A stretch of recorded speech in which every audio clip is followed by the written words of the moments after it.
Hi friends, welcome to Chennai lunch. இன்றைக்கி நம்ம பார்க்க போகிறது எல்லாருக்குமே பிடிச்ச மாதிரி டேஸ்டான ரசமலாய் பார்க்க போகிறோம். வாங்க எப்படி செய்கிறதுன்னு வீடியோக்குள்ளே போகலாம். வீடியோக்குள்ளே போகிறதுக்கு முன்னாடி இந்த சேனலை சப்ஸ்கிரைப் பண்ணாதவங்க சப்ஸ்கிரைப் பண்ணிக்கோங்க. ஃபர்ஸ்ட்டு 1 லிட்டர் பால் எடுத்திருக்கேன். பேக்கெட் பால் தான் எடுத்திருக்கேன் நான். 1 லிட்டர் பால் நல்லா காய்ச்சிக்கலாம். பசும்பாலாக இருந்தால் இன்னும் நல்லாயிருக்கும் நமக்கு. இங்கே எனக்கு பேக்கெட் பால் தான் கிடச்சிது, அதனால் பேக்கெட் பால் 1 லிட்டர் எடுத்திருக்கேன். நல்லா காய்ச்சிக்கலாம். நல்லா காய்ச்சிட்டே இருக்கணும். நல்லா கொதி வந்ததுக்கப்புறமா நான் வினிகர் இல்லைன்னா லெமன் போட்டுக்கலாம். நான் இப்போ வினிகர் போட்டுக்கிறேன்.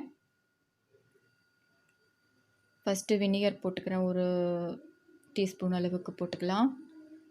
நல்லா கொதி வரட்டும். வினிகர் ஊற்றினோடனே கொஞ்சமாக திரிஞ்சிருக்குது. இன்னும் 1 டீஸ்பூன் அளவுக்கு வினிகர் போட்டுக்கலாம். நான் 2 டீஸ்பூன் அளவுக்கு போட்டிருக்கேன் நான் வினிகரு. இல்லைன்னா லெமன் போடுறதா இருந்தால் 1 டீஸ்பூன் அளவுக்கு பாதி பழம் நல்லா பிழிஞ்சு விட்டுக்கோங்க. இப்போ இறக்குற சமயத்தில் 1 டம்ளர் சில்லுன்னு தண்ணி ஊற்றிக்கலாம்.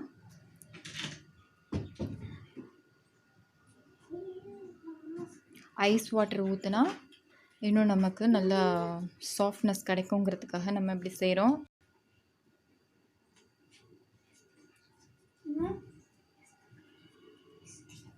இப்போ ஒரு துணியில் நம்ம இதை வடிகட்டிக்கலாம்.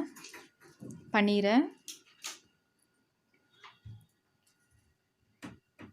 இது வினிகர் வாசனை வரும் அப்படிங்கிறதுக்காக நான் ஐஸ் வாட்டர் 1 டம்ளர் அளவுக்கு நல்லா அலசி எடுத்துக்கோங்க. அலசி எடுத்ததுக்கப்புறமா ஒரு மூட்டை கட்டி இந்த மாதிரி பிழிஞ்சி எடுத்துட்டு மூட்டை கட்டி நான் ஒரு டேப்பில் மாட்டி வைக்கிறேன். நான்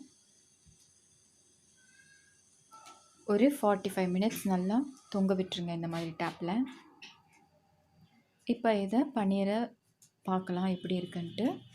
நல்லா ட்ரை ஆகிருக்கணும், தண்ணியே இருக்கக்கூடாது கொஞ்சம் கூட. இந்த மாதிரி பன்னீரை நல்லா கையாலேயே உதுத்து விட்டுக்கணும். நல்லா உதுத்து விட்டதுக்கப்புறமா உள்ளங்கையாலேயே நல்லா அழுத்தம் கொடுத்து நல்லா பிசைஞ்சிக்கிட்டே இருக்கணும். நம்ம பிசைகிறதுல தான் இருக்குது அந்த சாஃப்ட்னஸ் கிடைக்கும் நமக்கு. நல்ல உள்ளங்கையால் ஒரு அரை மணி நேரம் நல்லா பிசைஞ்சிக்கிட்டே இருக்கணும். நம்ம பிசைய நல்ல சாஃப்ட்னஸ் கிடைக்கும் நமக்கு. இல்லைன்னா ரொம்ப ஹார்டாக ஆகிடும் நமக்கு ரசகுல்லா. நல்லா பிசைஞ்சிக்கிட்டே இருங்க. இந்த மாதிரி சூப்பராக நம்மளே ரெடி பண்ணிடலாம். கடையில் வாங்க வேண்டிய அவசியமே இல்லை. இனிமேல்ட்டு சூப்பராக நம்ம 1 லிட்டர் பால் வாங்கினோமா அழகாக இந்த மாதிரி ரெடி பண்ணிடலாம். இந்த மாதிரி பாருங்கள், செமையாக ரெடி ஆயிடுச்சு.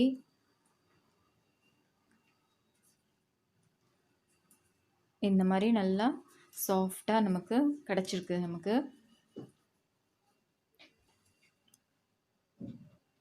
இப்போ உங்களுக்கு எந்த அளவுக்கு வேணுமோ ரசகுல்லா அந்த அளவுக்கு நீங்கள் போட்டுக்கோங்க. வெடிப்பு வராத அளவுக்கு நல்லா உருண்டை பண்ணிக்கோங்க. இந்த மாதிரி நான் ஒரு 8 கிடச்சிருக்குது எனக்கு. இப்போது சர்க்கரை பாகு ரெடி பண்ணிடலாம். 1 கப் அளவு எடுத்திருக்கேன் சர்க்கரை. 1 கப்புக்கு 3 பங்கு தண்ணி ஊற்றிக்கணும். சர்க்கரை நல்லா கரையட்டும். நல்லா கொதி வரும்போது தான் நம்ம ரசகுல்லாவை போடணும். இப்போ ஒன்று ஒன்றா எல்லாத்தையும் சேர்த்துடலாம். பாகில் ஒரு 20 நிமிஷம் நல்லா கொதிக்கணும். நல்லா கொதி வரணும். ஒரு 20 நிமிஷம் நல்லா வச்சுருக்கணும். நம்ம மூடி வச்சுட்டு ஒரு 20 மினிட்ஸ் நல்லா ஓப்பன் பண்ணி பார்த்துட்டோம்னா நல்லா எவ்வளோ பெருசாக ஆகிடுச்சு பாருங்கள். சின்ன சின்னதாக தான் போட்டேன் நான். நல்லா பெருசாக இருக்குது, நல்லா சாஃப்டாக இருக்குது. இப்போது செமையாக இருக்குது. இப்போ வந்து நம்ம ரப்ரி ரெடி பண்ணிடலாம். அதாவது பால், பாதாம் பால் கூட சொல்லலாம். இது 1/2 லிட்டர் பால் எடுத்திருக்கேன். இப்போ 1/2 லிட்டர் பாலில் வந்து நல்லா சுண்டுற அளவுக்கு நல்லா காய்ச்சிக்கலாம். நல்லா கலந்து விட்டுக்கிட்டே இருக்கணும். அந்த ஆடை பிடிக்காமல் இருக்கும்னு சொல்லுவாங்க இல்லையா, அந்த மாதிரி கலந்து விட்டுக்கிட்டே இருக்கணும். குங்குமப்பூ கொஞ்சம் நிறையாவே சேர்த்துக்கலாம். குங்குமப்பூ சேர்த்தா இன்னும் நம்ம வாசனையாக நல்லாயிருக்கும்.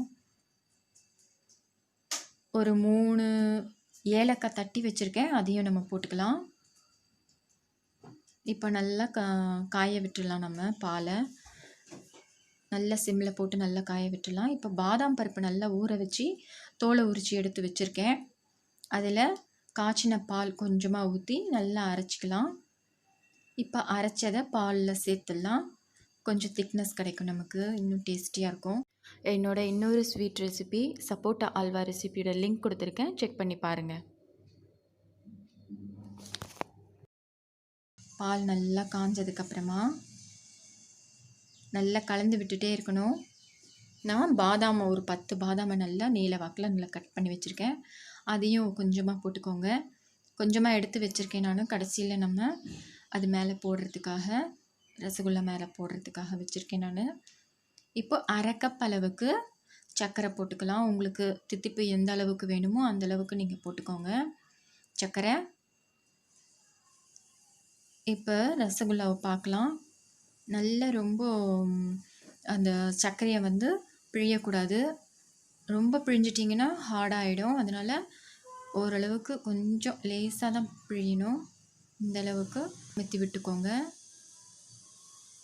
ரொம்ப அழுத்துனீங்கன்னா ஹார்டாகிடும், பார்த்துக்கோங்க, ஜாக்கிரதையாக இருக்கோங்க. இப்போ ஒன்று ஒன்றா எல்லாத்தையும் பிழிஞ்சு நான் எடுத்து வச்சிடுறேன் தட்டலை.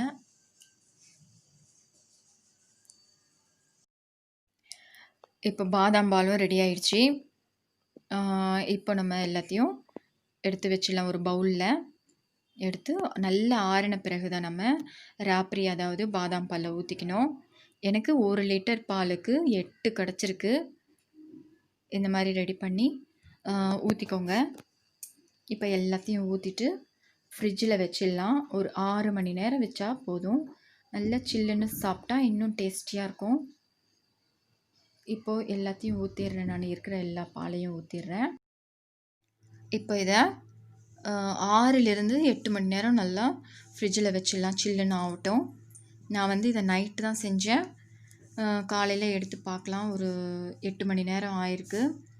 இப்போ சூப்பராக ரெடி ஆயிடுச்சு நம்ம ரசமலாய். வீட்டிலையே நம்ம செஞ்சிடலாம், ஈஸியான முறையில், சுலபமான முறையில். இந்த மாதிரி நீங்களும் வீட்டில் ட்ரை பண்ணி பார்த்துட்டு எனக்கு கமெண்ட் சொல்லுங்கள். இந்த வீடியோ உங்களுக்கு பிடிச்சிருந்தா லைக் பண்ணுங்கள், ஷேர் பண்ணுங்கள், சப்ஸ்கிரைப் பண்ணுங்கள். மறக்காமல் பெல் பட்டனை கிளிக் பண்ணுங்கள். அப்போ தான் நான் போடுற எல்லா வீடியோஸும் உங்களுக்கு நோட்டிஃபிகேஷன் ஆகும். தேங்க்யூ ஃபார் வாட்சிங்.